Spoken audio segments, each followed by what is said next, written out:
Saat ini saya berada di Jalan Basuki Rahmat.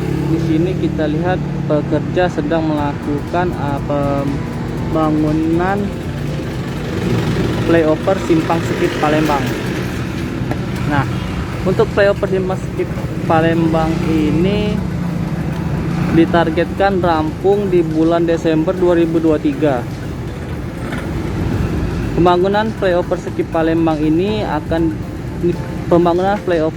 Palembang ini direncanakan akan dibangun dalam waktu 21 bulan atau 630 hari kalender.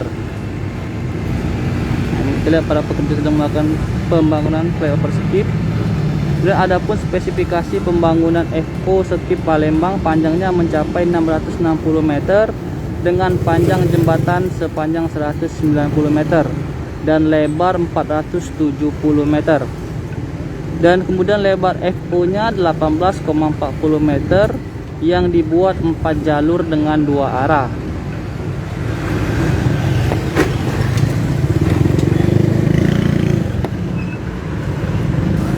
Juga untuk panjangnya itu tadi 660 meter Tribuners. Jadi panjang jembatannya itu 110 meter. Jadi untuk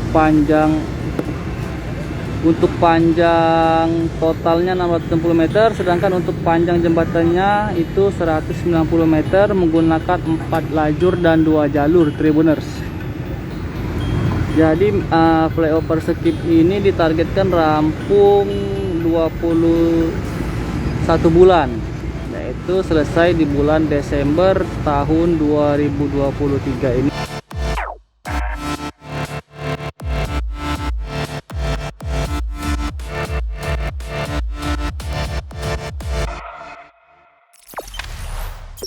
Jangan lupa subscribe, share, komen, dan like ya.